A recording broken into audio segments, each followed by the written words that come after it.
everyone. Welcome back to another episode of The Fact, the series that discusses international political issues every week. Today we would like to talk about the retaliation done by Iran's government on American bases and the consequences and effect of such a move in different aspects. We have two respected guests. We have Dr. Scott Bennett. He is a political and psychological warfare analyst from USA, and also we have Mr. Shabbir Hassanali. He's also an analyst and commentator from UK. I would like to welcome both of you to the program. It's a great honor to have you on this episode of The Fact. I would like to start with the first question, which was basically the basic reactions or global reactions toward missile attack from Iran on American bases. And I would like to ask Dr. Bennett about this question. Would you please explain about the different aspects and reactions that we got from either other countries or mainstream media or also alternative media concerning this act from Iran? Well, I think the original attack, the initial experience of it was very shocking to the American people because it was a betrayal of everything that they had wanted and expected their president to do. Remember, President Trump had promised and campaigned on the claim that he was going to remove U.S. troops entirely from the Middle East, cease these Middle East wars, investigate the warmongers who started them, specifically Hillary Clinton, Barack Obama, Secretary of Defense Gates, a lot of the neoconservative Zionist persons, and he had also promised to normalize relations with Russia. And I think that was a great promise that got him elected. It was also a declaration of war against the Zionists and the banksters and the neocons, whether he knew it or not. And they went after him ever since with the false Russia hoax and the impeachment and all of these things. So when he did this initial military strike, all of us instantly thought he's either betraying his promises and showing that he's a hypocrite and a traitor, or he is being forced to do this by pressures from the Zionists, from the banksters, from this impeachment process. But either way, it was a disgusting act because no one wanted it, and no one believes at all in the, I think the Iranian people and culture representing a threat to the United States. And yet the propaganda machine kicked into high gear and instantly tried to begin branding General Soleimani as a terrorist, labeling him as killing American troops in the past, labeling Iran with the typical tired old sloganeering of trying to make Iran seem like a terrorist state, as if it was a Wahhabi or Saudi Arabian proxy. And so I think the general feeling was one of disdain and revulsion and dislike for this whole attack. And I don't think that's changed. I don't think anyone has changed their position from the beginning. I think there is a consistent attitude by the world and by America that Iran has been defamed and labeled something that it is not. And I think Iran actually, in not engaging militarily, not responding to that U.S. attack with any sort of tremendous bloodshed or killing of Americans, was a great action on their part to demonstrate, a superior moral character and a dislike and a desire to avoid war at all costs. And that has conveniently given the President of the United States an escape route, the ability to cease and desist, a continuation and an escalation of that.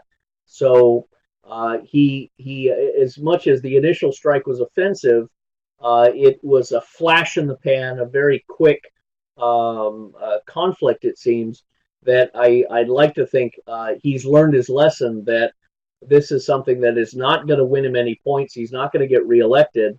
And the American people and the world do not stand behind that. As we've seen, the European leaders, no European leaders were in support of this attack. Okay, thank you, Dr. Bennett. Well, I would like to actually go into the details about the reason why Trump stood down and didn't continue the, next moves on this process of war that he, actually claimed before. So I would like to ask Mr. Hassanali about this event, and would you please tell us about the reason that actually Donald Trump tried to stop any kind of continuous act toward either responding Iran or continuing war or doing any kind of operation, and finally he just said that we won't like to continue any kind of usage of warfare on Iran. I think, first of all, when Iran made the response to the killing of Hajj Qasem Soleimani and Hajj Abu Mahdi al-Muhandis, um, I don't think the people behind Mr. Trump, as Dr. Scott says, or the U.S. establishment, so to speak, the deep state, the establishment, neocon Zionists, whatever you want to call them, I don't think they expected Iran to respond as Iran did, because from my understanding, there was always, and look, there's two sides to this story, two areas where you get information from, at least from what I'm gathering.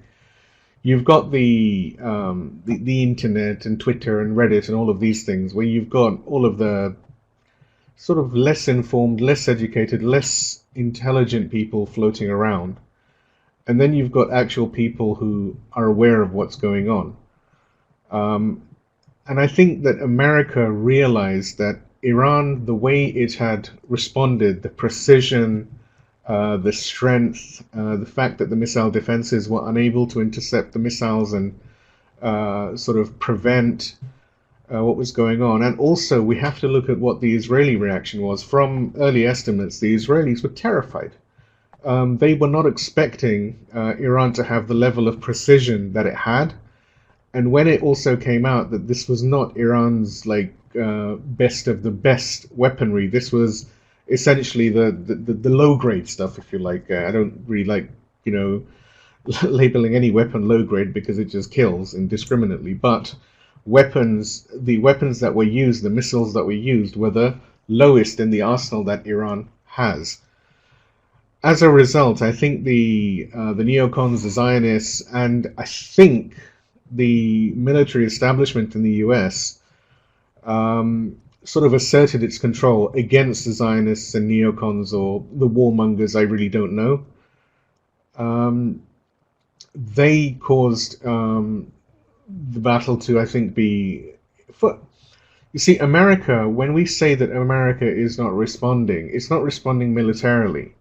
But if you look at the magnitude of the propaganda war, that's been ratcheted up by orders of magnitude. The propaganda war has gone in full scale conflict mode, far more than I've seen in a very, very long time. I mean, we've seen little how do I put them? Little demonstrations that have been blown out of all proportion, with a focus being removed from the absolutely historic and massive protests that came out condemning the killing of Hajj Qasem Soleimani and Hajj Abu Mahdi and their companions. Literally, from the figures I have received, in excess of, I believe it was 6 or 7 million people came out, and that's just in Tehran, which is a city of about 8 million. So that means that nearly every person, bar the infirm and elderly and the infants, everyone came out in Tehran to commemorate and weep for this man. Whereas you have a handful of people, maybe, I don't know, maybe 1,000. Let's give the benefit of the doubt. I wasn't there. I don't know, but let's say 1,000 people came out outside a university and, said that we are against the Revolutionary Guard Corps, we're against the leader. And, and then you have this information that's recently come out about the British ambassador to the UK, to Iran, somehow being in that place, though from some reports he was just going for a haircut, because of course, that's what people do. So, whatever the actual story behind the diplomat, I really don't know. And honestly, look, we all know that Britain is an ally with the entire Zionist neocon bloc. And they have a problem with Iran. I mean, Iran back in 1979 and even prior to that, Iran has given Britain, it's given Britain its marching orders several times. Of course, we know that there was the Anglo-Iranian oil company, which subsequently became British Petroleum. And that was literally stealing the assets and resources of Iran and giving them just a few scraps. And we all know that Iran was directly involved in the coup that was made against Prime Minister Mossadegh. And so we know England unfortunately, Britain has a history of being belligerent when it comes to Iran. So I think the people behind Mr. Trump who encouraged him and promoted this, when they saw the response by Iran, they realized that this is not going to be a battle that can be won easily or at all. And on top of that, there's something else. I'm sorry I'm extending this a little bit. I think it's important to get this out. There's also information that now suggests that the Israelis, coupled with the Saudis and the UAE, all lobbied the US government to please just stop, because Iran had said very, very clearly, I believe there was a statement that came out of the Islamic Republic Revolutionary Guard Corps, who said very categorically when the attack happened that if America, I think after the first wave of attacks that Iran made, that if there is a response from America and it's from any of these regional so-called American allies, then we will target the UAE and so-called Israel. And rightly so, because these countries are then essentially, by allowing American warplanes or missiles or whatever it is to make an attack on Iranian sovereign territory, they're essentially they're basically putting their country into the firing line. And I think the UAE and Saudi and all of these people, Israel also, I think they all realize that actually this is getting a little bit out of hand, or, to quote some people on Reddit, and I don't like this quote, but I think it sums it up very well, things got very real very quickly. I know it stopped being just, they use a bit more colorful language, but I'm in respectable company, so I won't use that. But, things got very real very quickly. And, this is the thing, because I think one of the problems we have, and it's not just in America, I think this is a problem in the West per se. I think there is a detachment from what is actually happening in the real world and what we see on our computer screens, on TV, we read in the papers, etc. It doesn't feel real. It all feels like a computer game, and it's all very distant. But when the missiles come down and they're actually starting to threaten my family, my such and such person who is in the such and such base, yeah, okay, no, this is not a game anymore. This is real. People could die. When it's our people that are dying, and I use our very loosely, when it's Iranian people that die, it's sort of, okay, fine, they're just the enemy, they're the baddies. And I think that has also begun to shift, because there's been a few tweets going around with a meme, because memes is the way that some of these millennials now speak. It's very strange. I actually don't like it too much. It's a picture with some text on it, it's very infantile, but I suppose that's another discussion and conversation in and of itself. But everyone has started to, many people are starting to ask that, so wait, are we the bad guys now? As in the Americans, the Brits, and so on. And everyone's beginning to realize that, first of all, things got very real. Iran is not just some pushover. Iran is not in Iraq. It's not Afghanistan. It's not one of these little countries that you can just flick off the map. Iran is serious. It's battle hardened. It's trained. It's got its principles. It's got the loyalty of the people, and it's not going to be a pushover. Iran is, anyone who sits down and reads about Iran, leave the Islamic side of it. That's, of course, important, but if you leave Islam has been in Iran for about 1400 years, give or take. But prior to that, Iran has got close to 7,000 years of history. It has absorbed empire upon empire upon empire. Anyone who sits and reads this history, even in a very sort of rudimentary, sort of summarized fashion, will realize that look, this country has been around for a long time. It's taken a whole lot of heat, and it's still there, and it stands firm and it stands proud. Just because today it's following like an Islamic ideology, this doesn't change the fact that they have all of this history that is coupling across. So I think Trump and the people behind him, rather, more than Mr. Trump, because from the information I have, Mr. Trump was busy playing golf while all of this was happening, which itself is saddening, to put it politely. But I think the people behind him, the various countries of the region, realize that things have gotten very real. Their glass houses, if you like, are under serious threat, and they need to de-escalate very fast. But the de-escalation may have happened on the military front, but like I said, on the psychological war and the propaganda war, I think they have escalated to the hilt. And Thank you so very much, Mr. Shabbir. You, both of you actually, Dr. Bennett and also Mr. Hassanali, both of you have explained about this question of mine that I'm going to ask about the consequences of this missile attack from Iran on American bases. But I would like to go into more details with Dr. Bennett. I would like to know if this Iranian missile attack on American bases would have any special consequences from now on in the region. Do you think it will be a change of course in the region, or it will be a turning point in the history of conflicts in the Middle East, or not?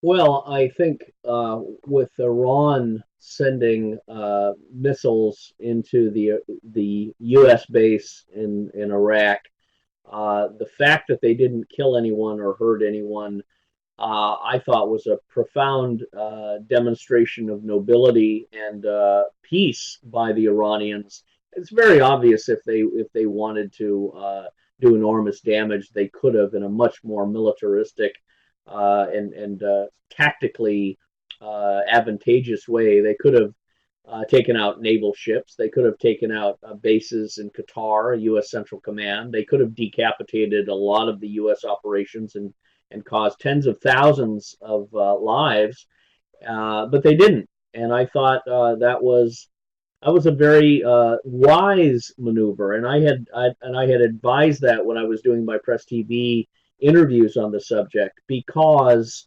the Zionists wanted Iran to strike back with a violence, with an outrage, with an emotional tantrum. They wanted the Iranians to fall into that trap so that the narrative could instantly shift to the United States has been attacked by Iran. Now we all have to stand up, put on a uniform, and go to war. They were waiting for that. But Iran didn't fall for the bait. They didn't fall for the trap. And I think that's ironically what General Soleimani would have done and would have recommended. Do not fall into their trap. Choose the ground. Do not respond to their invitation to fight. And by Iran showing a diplomatic, symbolic slap in the face to appease its own people, to save its face, but also to demonstrate that Iran was not unsheathing its sword to go to war. It was simply getting the attention of the West, that it was trying its best to avoid a larger war. And I think it had an impact on the European nations. It had an impact on Russia and China. It had an impact on the world that Iran was not going to recklessly rush into a regional conflict. And I think that's why the Saudis and the UAE have had a reverse course and have recognized, that Iran is not launching itself in this direction. So what the propaganda narrative, of course, has shifted again to constantly trying to say that Iran is oppressing its people, that it's got protest stations, and it's people are trying to be free and all of these other narratives. But Iran can very easily counter that, as Shabbir had said wisely. Iran's 7,000 years of history give it a character and a tradition and a reputation in the world that no other nation has, and it should carry that through conferences and communications and institutes and academic presentations at universities in Europe, and invite discussions and conferences and meetings in Iran, and ask other countries to host these sort of engagements. There should be an international discussion about this particular event in order to dissect it and exploit every dimension of it and ensure that everything is done to avoid it in the future. And I think some of those discussions entail removing the United States entirely from the Middle East. All of the people who are conservative or voted for Donald Trump want that. In recent interviews with the president and Laura Ingraham, who is a Fox News host, who sat down with the president, although she is wrong in many ways, she was right in saying, Mr. President, you campaigned on removing the United States. Why not just do that now? Why not remove the United States from Iraq? And he said, I'm fine with that. So the president appears to be saying that he is not obsessed with remaining in Iraq or the Middle East, but he's trying to find ways to do it diplomatically and save face himself. So that's going to be, I think, the next evolution of this is Iraq and Iran and the world really standing up to the tyranny and the piracy that the U.S. and the oil companies have been doing for the last 20 years in Iraq, in Libya, in Syria, and now they're trying to continue that by remaining in Iraq. I don't think that's going to be successful. I think this action against Iran has polluted forever the notion that the West and the United States in particular is pursuing the liberation of countries into democracies and the fulfillment of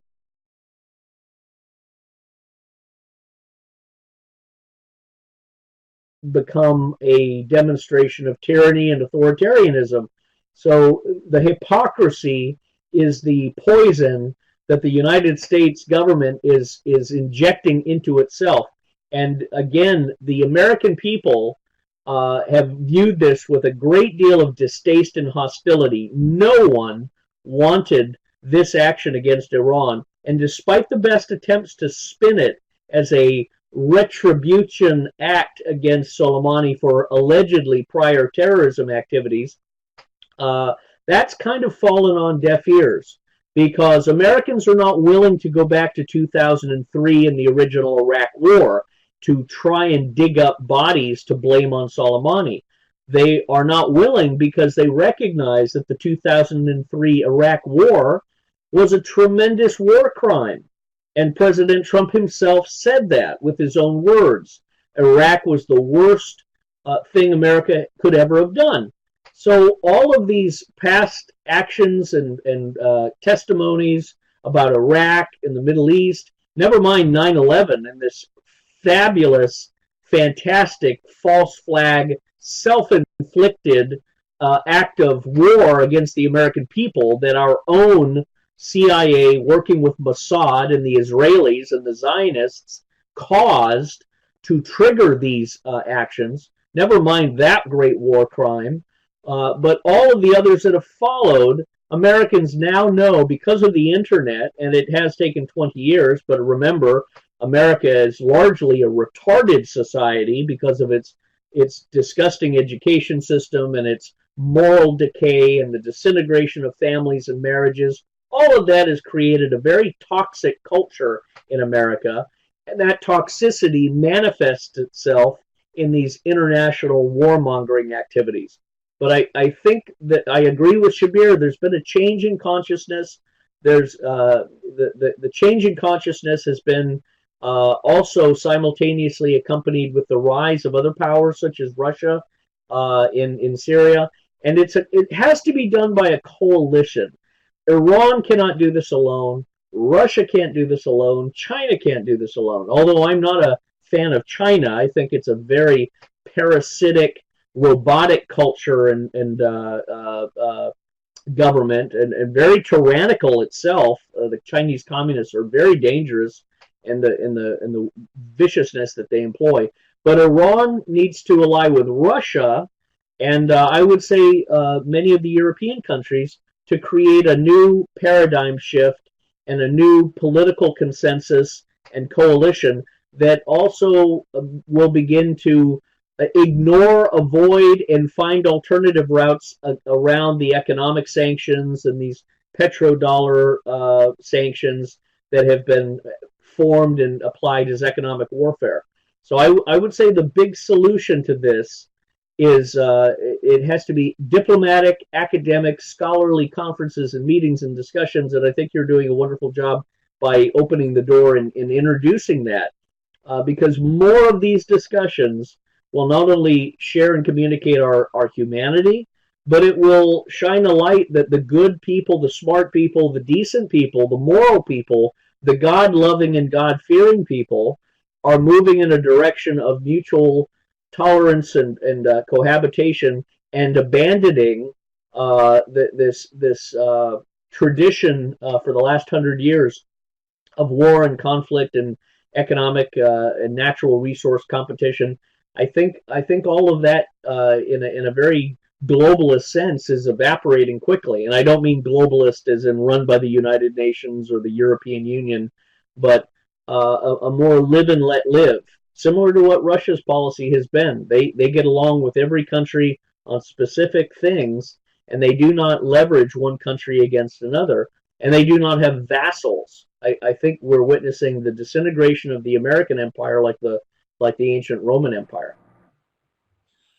Okay, thank you so very much, Dr. Bennett. You perfectly mentioned a point about this recent words of Ayatollah Khamenei, the leader of Iran, about this operation being only a slap on the face and and not being the main revenge.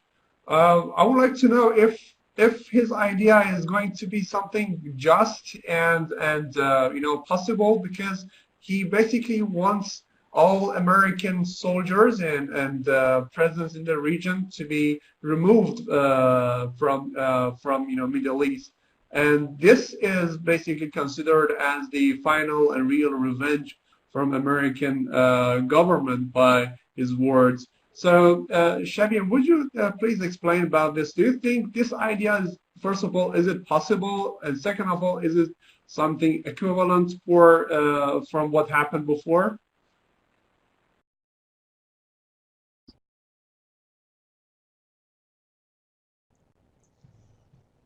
I think in terms of whether it's actually possible, I am convinced that it's going to happen.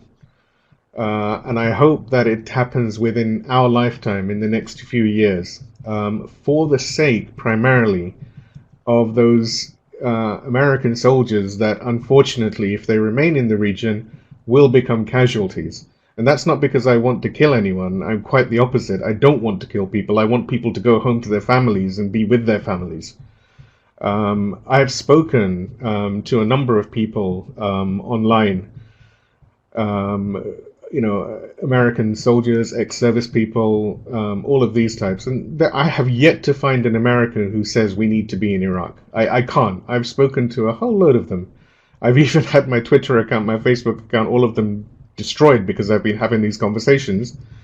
But I have yet to find an American, even from and I don't like this term, but I will use it for the sake of brevity, even from the redneck community, who actually want to be in the Middle East. They don't. No one wants to be there. People have no problem interacting, discussing, talking, visiting, making, a holiday. No one's got a problem with that.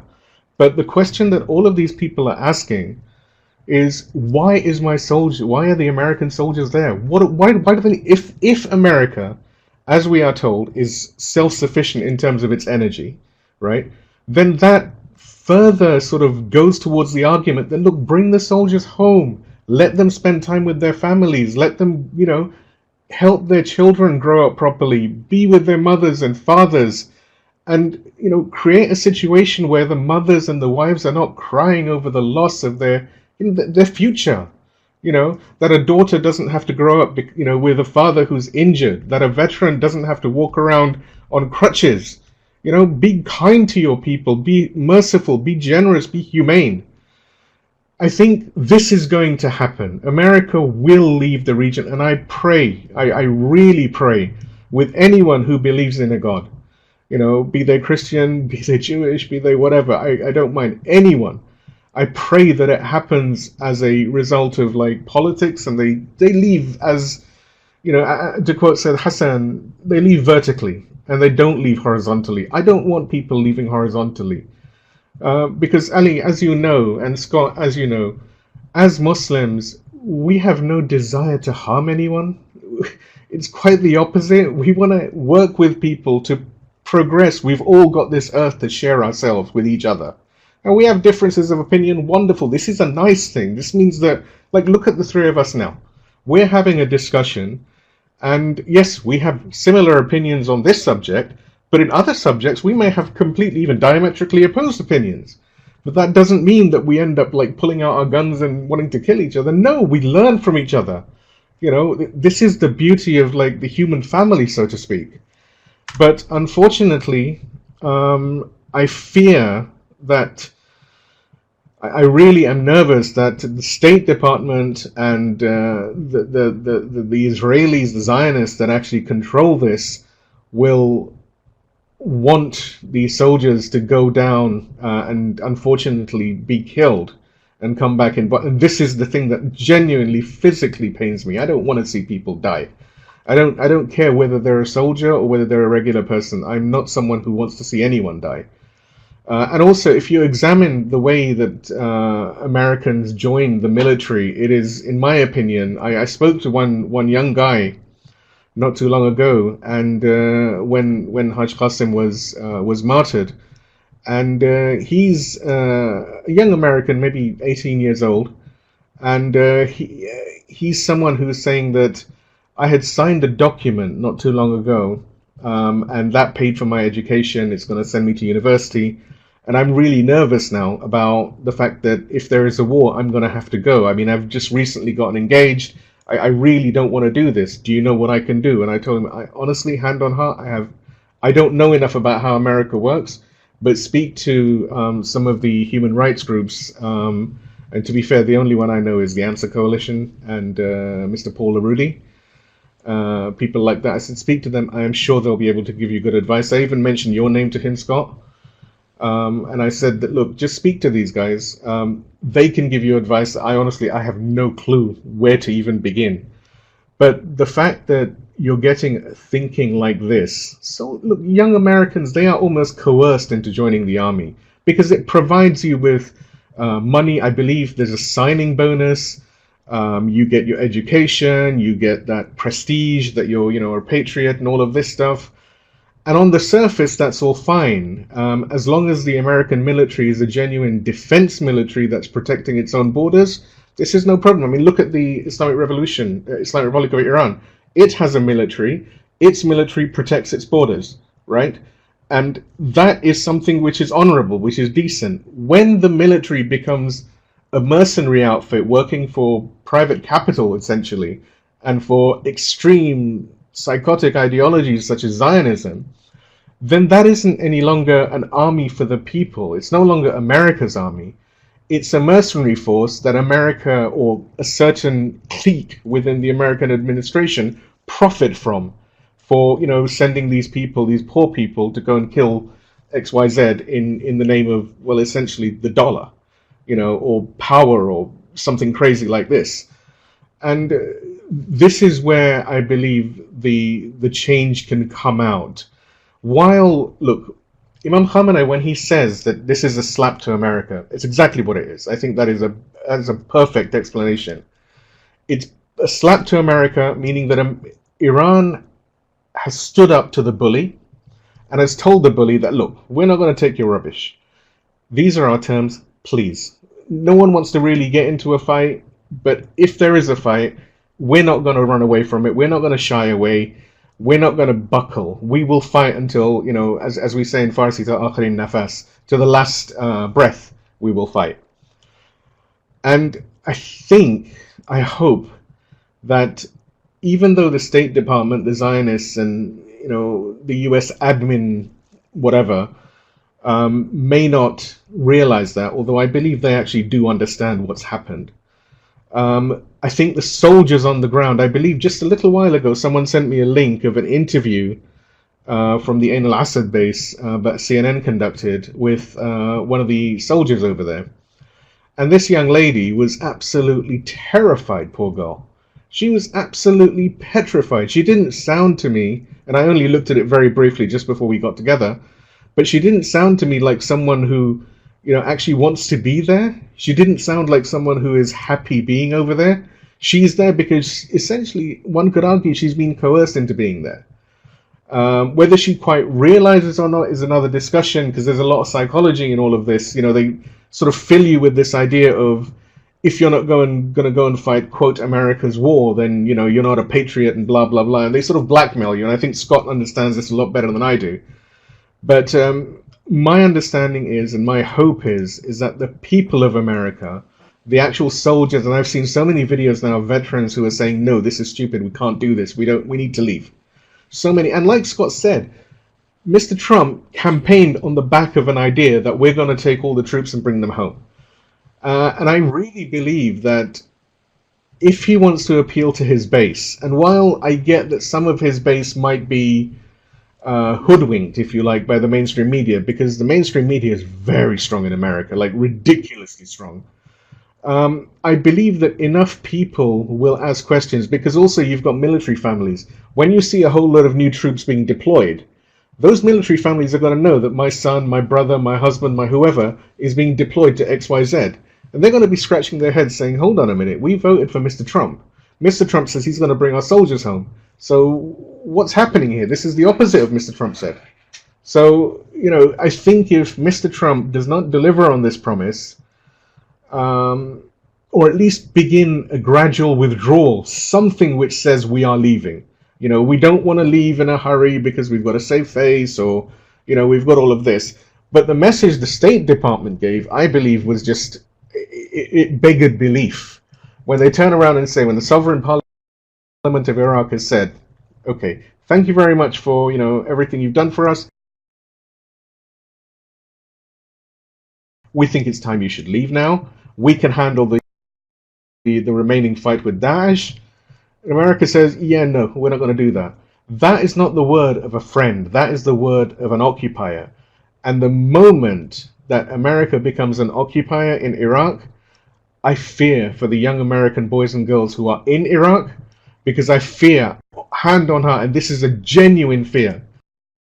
So, Dr. Bennett, do you think this attack would basically affect American society in a very huge and severe way? And do you think there will be any kind of effects on next elections in the United States? Well, I agree with what Shabbir said, and there's an enormous opportunity for Iran to have direct impact on the American society, on the people of America, because of this event, because of the situation. And I've thought about this for a long, long time. I presented it when I was in Iran at the New Horizons conference. I speak regularly about it, and that is the American people. Everything Shabbir said is right. The American people are in a very painful position domestically in their own country, and the way for Iran to influence the American people, to influence their hearts and minds, is for the leaders, the Ayatollah, the religious leaders, the Khomeini and Zarif, or someone better than Zarif perhaps, to begin to communicate to the American people the truth about Iran on the lines of family. Shabbir hit a very strong message.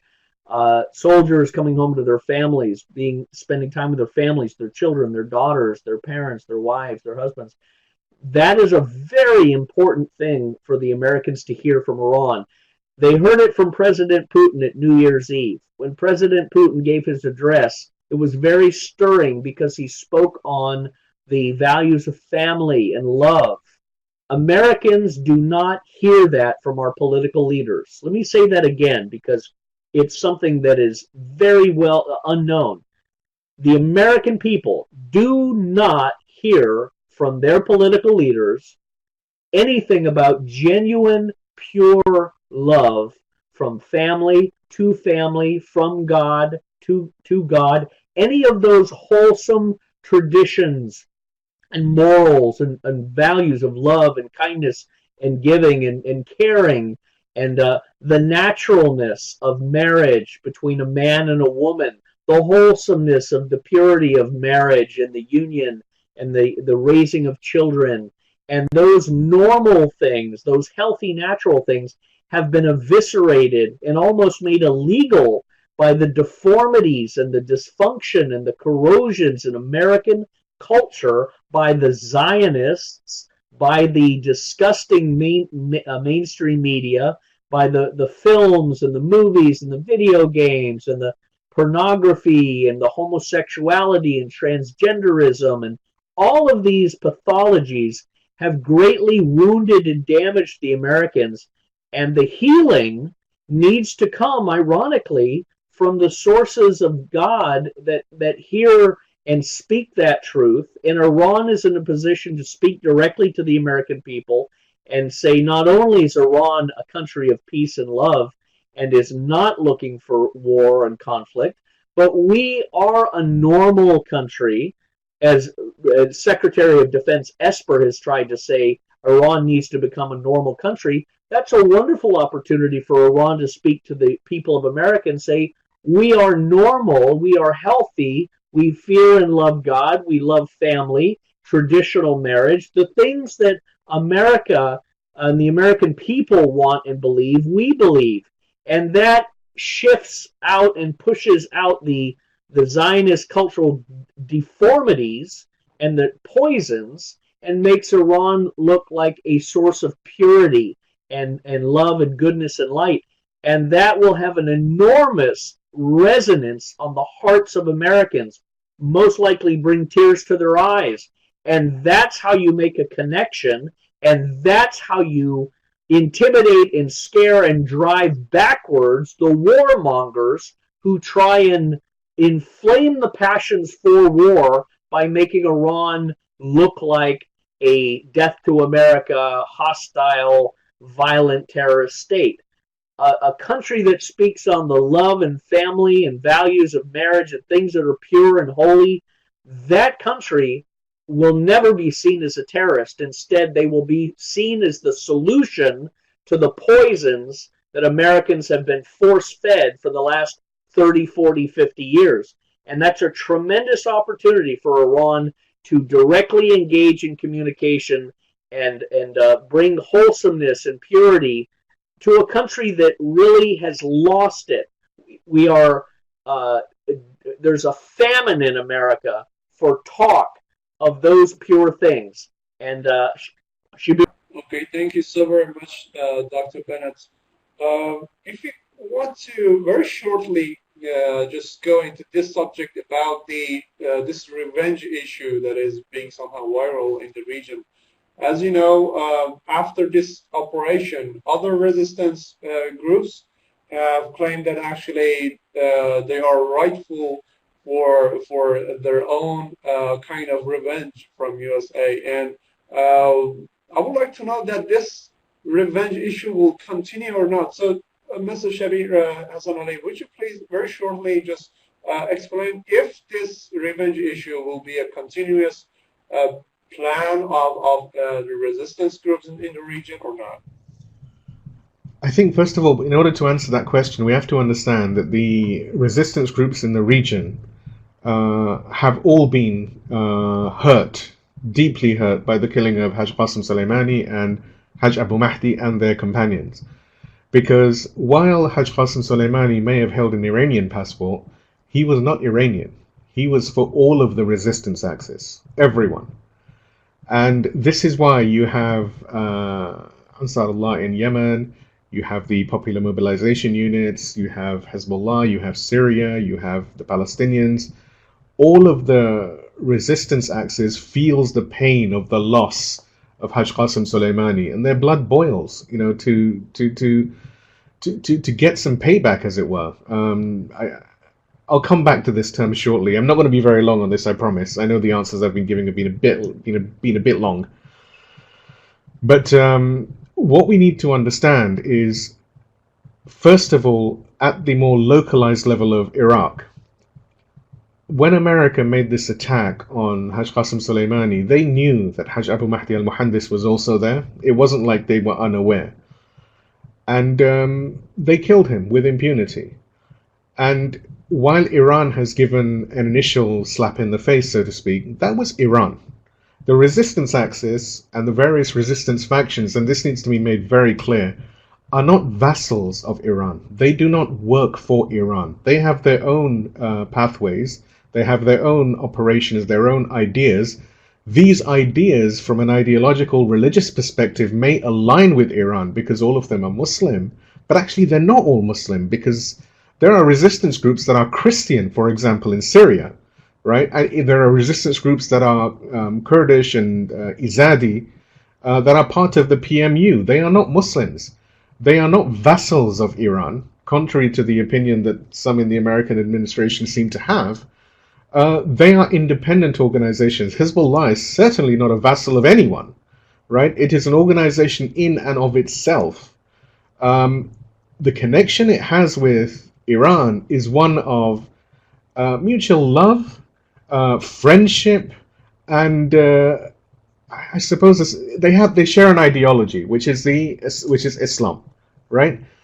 But that doesn't mean that today Iran can turn around to Hezbollah and say, "Oh, we need you to jump up and down 5 times." That's not the way it works, right?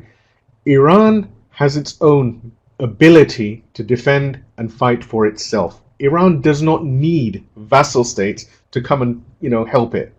When Iran made this reply for Haj Qasem Soleimani, this initial slap in the face, it didn't go and consult or, say with anyone that, we want to do this. No, they made a decision within their armed forces, internally within Iran, within the leadership, and they made a decision. We even saw the pictures where Ayatollah Khamenei was in the war room. So we know the leader is the one that is in control over there. When it comes to the rest of the resistance factions, they will take their revenge. But one thing that needs to be mentioned, and Sayyid Hassan made this abundantly clear. I don't think it's ever been made this clear. It's always been implied, but it's never been made explicitly clear like this. At least not on international TV, as far as I know, from someone of Sayyid Hassan's position. He said that while US military personnel are fair game, are targets in the region, regular American folk, business people, teachers, scientists, visitors, anyone, they are not under any means, in any shape, way, or form, to have even one hair on their head hurt, right? They are essentially under the protection of all of these groups. They are not to be harmed. This is why also, like, coming on to the airline that was mistakenly shot down, and I know you have a question about that, but just to almost preempt that, this is why the terminology used by General Hajizadeh and General Salami was one of, "I wish I was dead that I didn't have to see this." This is in our culture, in Muslim culture, in Eastern culture, this is a big deal. When you pray that "I wish I was dead," "Ey kash ke mordam," I wish that I was dead and I didn't see this. This is huge. This is expressing remorse in a way that I think in the West maybe people don't always understand. They need to be educated about this. So civilians under no circumstances, in any shape, way, or form, are ever to be harmed in any way.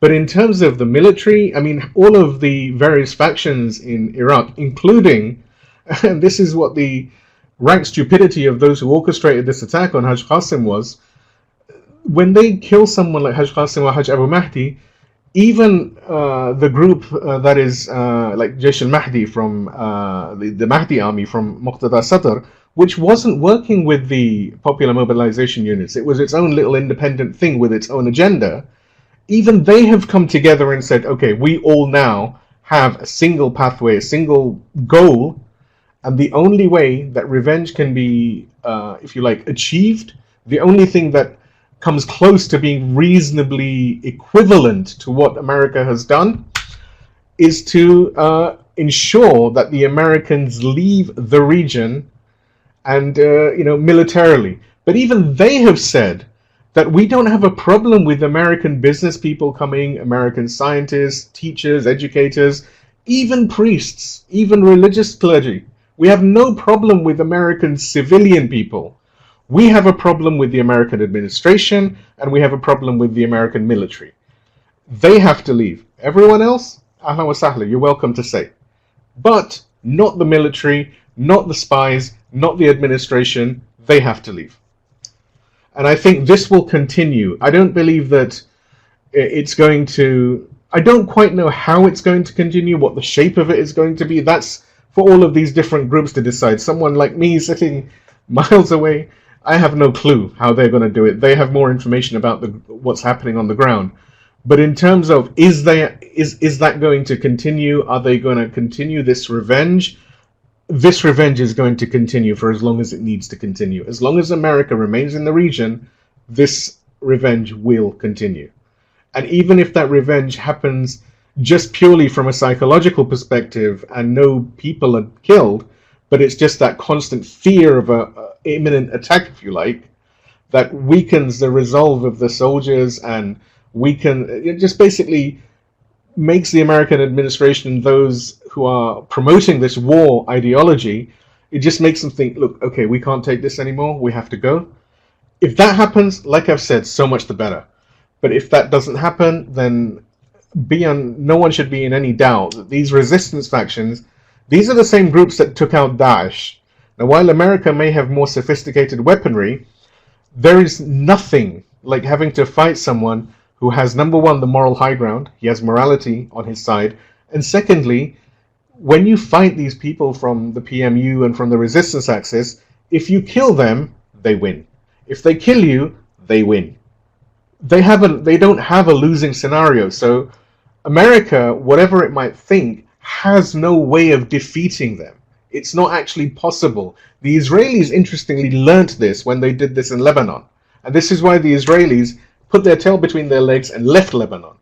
They upped the ante in terms of psychological warfare, in terms of propaganda, in terms of soft war. But in the hard war, the Israelis had to do one. They had to leave. And I believe America will also have to leave. And of course, we know when America leaves, they will try and create psychological warfare and all of this stuff. And that's more than likely. Thank you so very much, Mr. Shabbir. I would like actually to only ask a very short question from each one of you, which is basically about any kind of, any other kind of subject that might be missed in this session. And we'll be definitely going into more details in next sessions, but I would like to know if you have anything to add to the subject, then I will be I will be more than happy to hear that. So, Dr. Bennett, would you like to add anything to the subject? Well, I agree with Shabbir. I think the civilians in America are, ironically, all in agreement that America and American troops should not be in the Middle East. It should not be in Iraq. It should not be picking these fights in the Middle East. And there's a great change of heart that is going. And we are in a civil war in America in many regards. And propaganda lies and propaganda will fall apart under the weight of truth. And I think truth is really being revealed. And the more that Iran engages America and American thought leaders and universities and has discussions and conferences and invitations to exchange ideas, the more it will be seen as a country of sophistication and contemporary, a member of contemporary society. And I, for one, have never shied away from visiting Iran or visiting any Islamic country. And I think Iran is one of the preeminent best ones, as Lebanon as well. So I think the future is going to be very positive for those seeking peace and unity and healing from the past 20 years. There is a lot of bloodshed that the United States unleashed after 9/11. And that has to be admitted, and that has to be cleansed and exposed. It doesn't have to be revenged with blood and tit for tat. That's what the Zionists and the warmongers want. No, the way of peace and the way of love and the way of truth is the common language that the best men and women speak. And it is about raising them up out of the various countries and unifying them. And again, the way to influence America in particularly is by giving them the fresh, clean, pure water that they have been denied for 20, 30 years. And that is the waters of love about family and marriage and normalcy and honoring God and turning away from the vices of pornography and the sicknesses of transgenderism, lesbianism, homosexuality. The sexual corruption in America has been a cancer that has destroyed the moral heart in America. So any language that touches upon the healing of those areas will resonate very deeply with America. And as I said, that's why Americans resonated very much with President Putin's New Year's Eve or Christmas or New Year's Eve declaration, because he was speaking about the language of family and love and caring for family. That is not heard in America anymore. And it's very sad, but it also represents a wonderful opportunity. And I think Iran can take advantage of it and should be aggressively seeking opportunities to speak softly, gently, respectfully, and with love to the American people.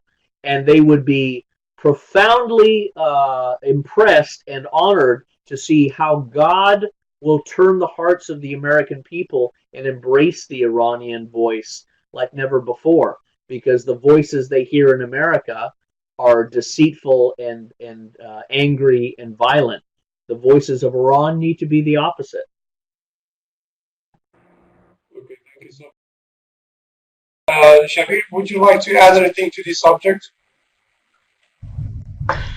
Yes, if I can. I just wanted to say that one of the most important things that we've had in the past decade from Iran, from Imam Khamenei, has been his Letter for You initiative, where he wrote the letter to the youth of the West.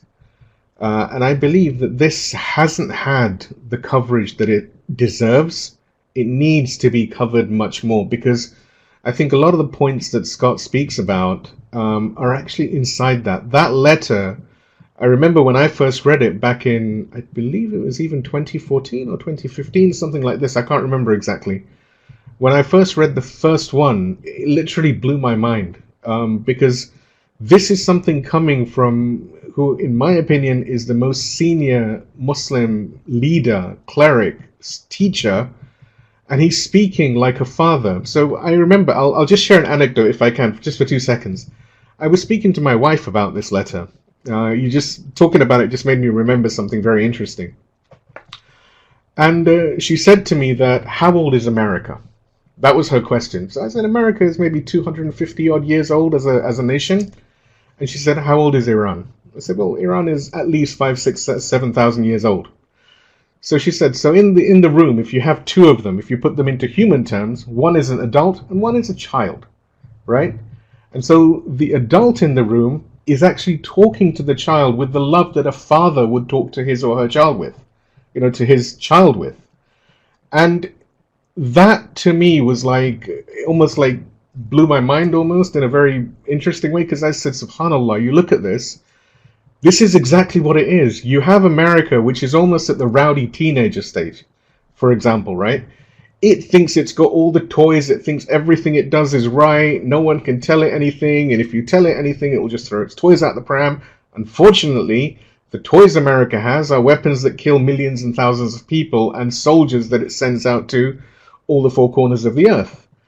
And so the only way you're going to rein that in is, in terms of guns, yes, that's one thing, but that's really not going to help anyone in the long term. In the short term, yes, it'll be, everyone will, there'll be a bit of one-upmanship and stuff, but it's not really going to solve the problem longer term. Longer term, I believe there has to be, like Scott says, there has to be discourse. There has to be an education process. Because every teenager, when they're young and rowdy, they're, you can't tell them anything. They refuse to listen. And you have to really sit them down, when they're at almost rock bottom, when they're in a bad place, when they're hurting, you sit them down, you buy them a cup of coffee or something, chocolate, whatever, and you say, look, let's talk about why you're in this hole at the moment. You're here because of A, B, C, D, E, F, G. Now, okay, that's the past, that's fine. Let's try and help you become the man or woman that you need to be, that you deserve to be almost. And I think this level of education, some people have said to me that, Shabbir, that's a really naive way of thinking, right? Some people have said that to me. I don't think it is, because I think that as, we are known as a human family. And I think that's what we are, even in terms of the nations of the world, the countries and peoples and cultures, societies, whatnot of the world. We're there to help each other. If one of us has fallen, then we should all be racing there to come on, let me help you up. What do you need? Do you need some Band-Aid? Do you need some medicine? What do you need? Let me help you. Instead of just just hitting on each other all the time. This serves nothing. It serves zero purpose. And I really think Iran, being that it's the flag bearer of Islam, of the true Islam, I believe Iran is in a unique position. And Iran and the world actually is blessed to have someone like Imam Khamenei, because you have someone with such remarkable wisdom, remarkable presence, just everything about him. Just thinking about him makes my heart sort of shake, because he understands things in a way that is so profound, yet can explain them in a way that is so simple that even someone ignorant like me can say, oh yeah, that's actually completely obvious. Why didn't I think of that? This is almost a miracle of him. This sort of takes me back to the time of the prophets and of the imams, that how they would have been explaining to people. So that's all I really wanted to add. I think there needs to be more focus on the letter for you. I think America needs education. American administration, American military, leave this. This is on one side. They know where the situation is, and they have to do what they have to do. They are not the real problem. They are there as long as the American people are kept hoodwinked, like Scott says, with things like pornography, which is rife, absolutely rife, and it destroys societies. Decimate gambling. Gambling is destroying society. So many people are going bankrupt because they've got all these debts.